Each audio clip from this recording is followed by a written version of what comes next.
Okay, so there's this giant S bridge, um, and the mechanics are incredibly simple. Essentially, there's only going to be two mechanics in phase one that we give a shit about. There's manifest matrices, which is essentially this debuff that's going to go on individual players. You just run them to the outside of the room, and then you'll drop this pink circle behind you. If you linger inside of it, it's going to do a metric fuck ton of damage.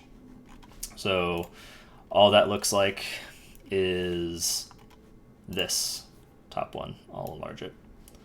So you get it, you drop it, it's just a rune looking thing, and then you run back to the raid. The entire time of this fight, we're essentially going to be stacked as a raid team. So if you ever get a mechanic, you're essentially just running it out to the outside of the room and then bringing it right back in. That is the individual mechanic. The group-wide mechanic is this little blue soak. Essentially, it's going to go on one DPS player. I don't think it can go. It definitely can't go on tanks. I do not think it can go on healers.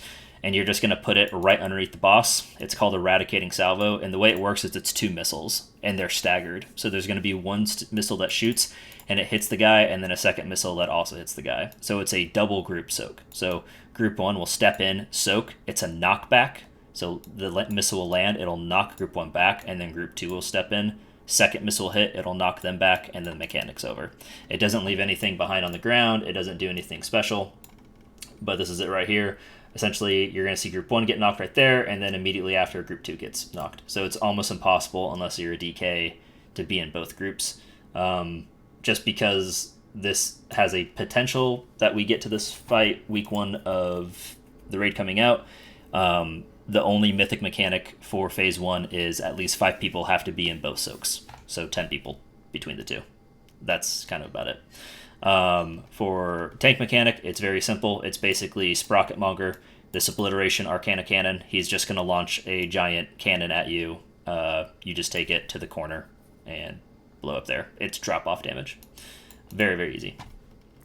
These Manifest Matrices, it's 5 per set from the videos I was watching. Could be changed based off raid size. Not sure. But so 5 of these circles will appear per set.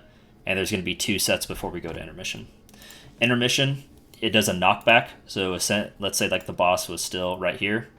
It would push the raid back to the beginning of the bridge. So these circles at the top and the bottom, those are the leftover runes from the Manifest Matrices.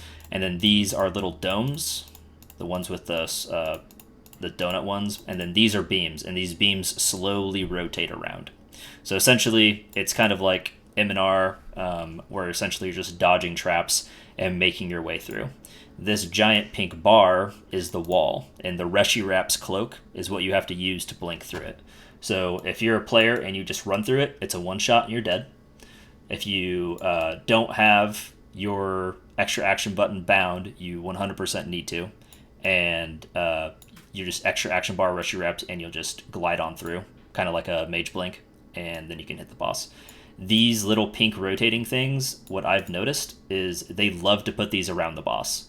So they like to make it so it's kind of like this, where they're staggered and they're both rotating towards the boss. So if you're playing melee, you'll have to like step out over here, and then as this one goes by, you'll step over here as this one is rotating to come around your butt. So, yep. Do you think you could spell warding Warlock Gate someone through in bubble immunity? I don't think it's necessary. I mean, unless Everyone has a cloak. Just like for positioning, you know, like maybe there's like crazy overlap healing. It's like, oh, spell warding healer, they lock gate through insta, start healing while everybody. I don't know. So I actually thought about that, so I'm glad you brought that up. Paladins bubble gate through. Yeah, I don't think it'll be necessary, but it's definitely something you could try. There is, because I guess now you say that, there is like a 10-second CD, I think, on the Reshiwraps. I'm not 100% certain on that, but just so There's you... a lot of ways you can get through it. Yeah, the other thing too, like just because we're talking about the Reshiwraps thing, let's say like, so this top thing is like the way it's facing. So let's say like you're facing sideways, and you're trying to go through this way, but you're running this way. It will not always, when you use Reshiwraps, move you what you would say is forward. It will run you in the direction your character is facing. So if you think there's gonna be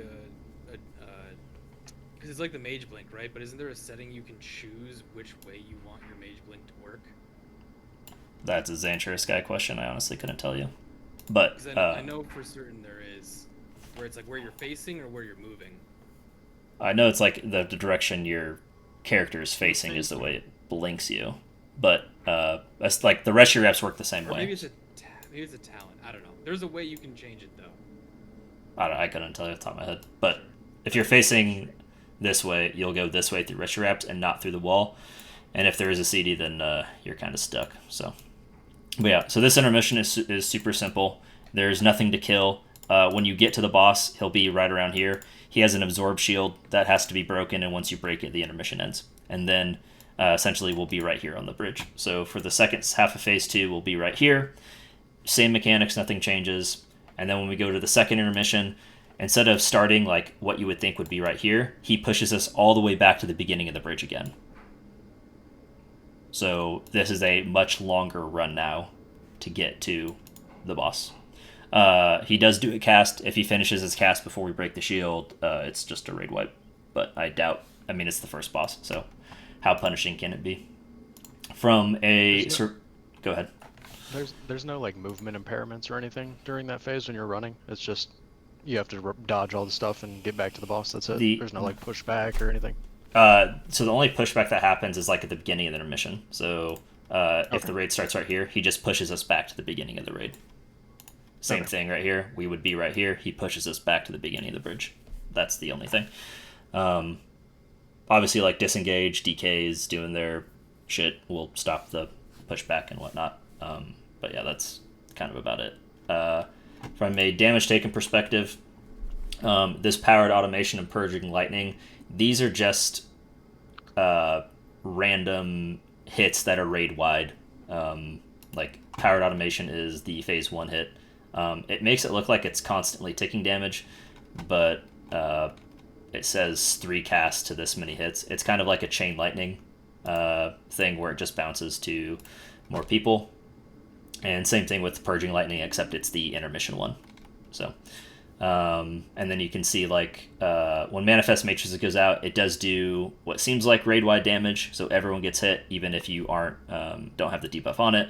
The Arcana Cannon actually does less damage than the Group Soak and the Matrices do when the drop-off damage is that low. If you get hit by one of those intermission beams that rotate, it does do a decent amount of damage. The Atomize is you didn't use Rescue Wraps to go through, so don't do that. And yeah, that's kind of about it. Fight's super simple. Anything else you guys wanted to ask before we go to Lumathar? And we'll just watch this really, really quick. I'm going to speed it up too, because there's almost nothing to watch on this fight. Is there any chance on Mythic of it being worth doing like rogue double soak shenanigans, or are we just not even going to care? I mean, you probably could, honestly. So like that guy just dropped one in the middle. That's obviously bad. What we would probably do is something like the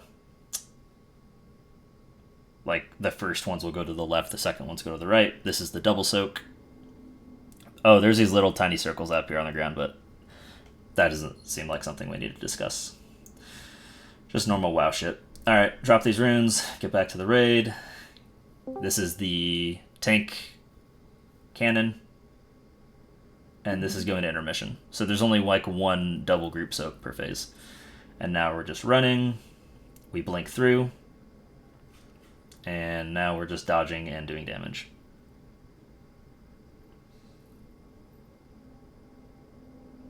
And then we repeat. And then I'll go to the next intermission so you guys can see how far this pushback is going to be. Should be happening right after this Arcana Cannon.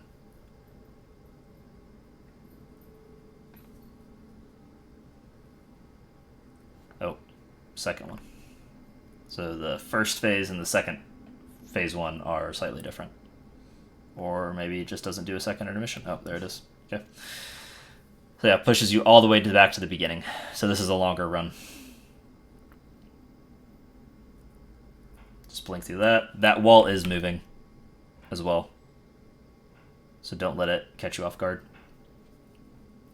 And then you just break shield. And fight dies. That's it. Okay, so It looks like if you're fast enough, you can get past a lot of the rotating beams before they start spinning. yeah, they are. It's a joke. Also, it's the first fight. Yeah. While you're using your cape thing, you also don't take damage from the beams.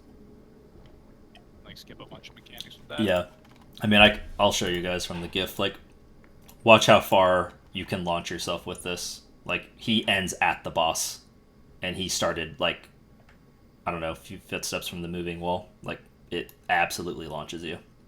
So